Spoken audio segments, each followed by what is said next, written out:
আসসালামু আলাইকুম everyone, welcome back to my channel. আপনারা সবাই কেমন আছেন? আশা করি আল্লাহর অশেষ রহমতে ভালো আছেন। আমরাও আলহামদুলিল্লাহ ভালো আছি। গত ব্লগটা আমি যেখান থেকে শেষ করেছিলাম, আজকের ব্লগটা আমি সেখান থেকে আবার স্টার্ট করেছি। তো এখন আমি কেকটা ডেকোরেশন করছি আর আপনাদেরকে দেখাচ্ছি। দেখেন কেকটা কতটা সফট হয়েছে। তো আমি এখানে 2টা কেক বানিয়েছি, আপনারা তো গত ব্লগে দেখতেই পেয়েছিলেন। এখন বাজে সকাল প্রায় 9টা। তো আরও টুকটাক অনেক কাজ শেষ করে তারপর এসেছি আমরা কেকটা ডেকোরেশন করার জন্য। যেহেতু আমি সারা রাত ঘুমাইনি, তারপর আবার কেক বানিয়েছি, মিষ্টি বানিয়েছি, আবার তেমন একটা খাওয়া দাওয়া করিনি এবং রোজাও রেখেছি। তো সেজন্য আমার শরীরটা একটু খারাপ লাগছিল, এমন লাগতেছিল যেমন আমি চোখে কিছুই দেখতে পাচ্ছি না, চোখ একদম ঘোলা ঘোলা ছিল। এরপরেও আমি অনেক কষ্ট করে আমি কেকটা ডেকোরেশন করেছি। তো কেকটা ডেকোরেশনটা আমার তেমন একটা মনের মতো হয়নি, কারণ আমি বুঝতেই পারছিলাম না আমি কি ধরনের ডেকোরেশন করব। আর আমি ইউটিউবেও কোনো ধরনের ডেকোরেশন দেখতে পারিনি, কারণ তাড়াহুড়া করে যেহেতু বানাচ্ছি এবং হুট করে ডিসিশনটা নেওয়া কেকটা বানানো। তাই আমার কাজিনের হলুদের জন্য যেহেতু কেকটা ডেকোরেশন করছি, তাই আমি আজকে কোলাটা হলুদ কালার তৈরি করতেছি। তো হলুদ কালার দিয়ে আমি এটাকে ক্রাম কোট করব, করে তারপর এটা ফ্রিজে রেখে দিব। তো এই যে দেখেন খুব সুন্দর করে কিন্তু আমি কোট করে নিয়েছি।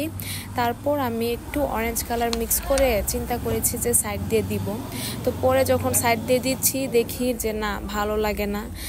এই কেকটা বানাতে গিয়ে আমার অনেক কষ্ট হয়েছে, কারণ আমি ডিজাইনই বুঝতে পারছিলাম না যে কি বানাবো, কি করব, কোনো কিছু আমি ক্যাচ করতে পারতেছিলাম না। কারণ আমার তো বললামই আমার কি শরীরটা যে টায়ার্ড ছিল, সেজন্যই আসলে মেনলি এই সমস্যাটা হয়েছে। তো এরপর আমি কিছু ফ্লাওয়ার বানিয়ে দিয়ে দিয়েছি। আর এই যে দেখেন মিষ্টিটা কিন্তু একদম রেডি হয়ে গিয়েছে, এখন মিষ্টিটা পাঠিয়েও দিব। কেক ডেকোরেশন করতে করতে আমার দুপুর 1টা বেজে গিয়েছিল। তারপর আমি কেকটা ডেকোরেশন শেষ করেছিলাম। তো এটা সন্ধ্যার দিকে আমি একটু ভিডিও করে তারপর আমি এটা পাঠিয়ে দিব, যেহেতু সন্ধ্যায় হলুদ। তো আমার বড় বোন, ভাবি ওরা যাবে হলুদে, আমরা যাব না, তাই পাঠিয়ে দিচ্ছি। তো কেকটা আমার কাছে ভালোই লেগেছে মোটামুটি আর কি, কিন্তু এর থেকেও সুন্দর কেক ডেকোরেশন আমি করতে পারি। তো এই যে আমার বোন রেডি হয়ে বের হয়ে পড়েছে। তো এখন আমরা কিছু ফুলের টব কিনে নিয়ে এসেছিলাম। তো টবগুলোতে আসলে ফুল লাগাবো না, মেনলি কিনেছি হলো আমরা কিছু গাছ লাগাবো, সেজন্য। আমি ফুলের টব ভুলে বলে ফেলেছি, এটাকে আসলে টব বলে, তাই না? তো যাই হোক, এরপর আমরা একটু আমার বোনের যে গার্ডেনের যে পাশটা আছে সে জায়গাটা ক্লিন করে নিচ্ছে, নিয়ে তারপর গাছগুলো লাগিয়ে নিচ্ছে। তো আমিও লাগাবো এবার চিন্তা করেছি। তো আমরা কি করেছি, এক একটা টবে সেম বিচিগুলো ফেলেছি, তারপর আমরা গাছগুলো লাগিয়ে নিচ্ছে এবং প্রতিটা টবের মধ্যে যার যার নামের প্রথম অক্ষরটা লিখে রেখেছি, যাতে করে আমরা বুঝতে পারি যে কার গাছটাতে কোন কোন সময় উঠেছে এবং কার ভাগ্য কতটুকুন ভালো। জাস্ট ফান করছি আর কি।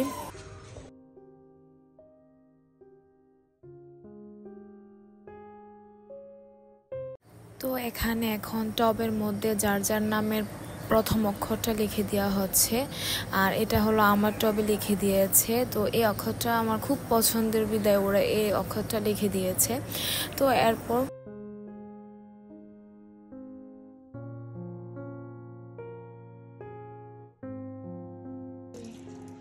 আমার বোন এখন লাগিয়ে নিচ্ছে। তো সবাই যার যার গাছ লাগিয়ে নিয়েছে যার যার টবে, সরি গাছ না, ভুলে বলতেছি বীজগুলো আর কি। আপনাদের কাছে যদি আমার ভিডিও ভালো লেগে থাকে তাহলে লাইক, শেয়ার, কমেন্ট এবং সাবস্ক্রাইব করতে ভুলবেন না। পাশে থাকা অল বাটন একটা ক্লিক করে দিবেন।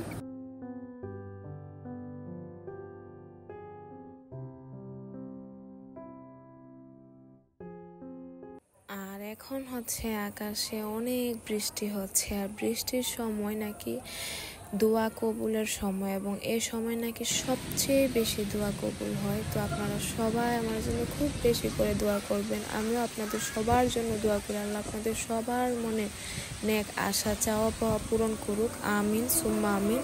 তো বৃষ্টি সবসময় আমার কাছে খুব ভালো লাগে এবং বৃষ্টি আমি খুব বেশি এনজয় করি। তো আজকের মতো এ পর্যন্তই। আপনারা সবাই ভালো থাকেন, সুস্থ থাকেন। আল্লাহ হাফেজ, আসসালামু আলাইকুম। আর এখানে বাহিরে এত বৃষ্টির মধ্যেও ছোট ছোট বাচ্চা পার্টিগুলো এসে আম নিচ্ছে, তো সেটাই আমি দেখতেছি, ওদের অনেক সাহস, তাই না?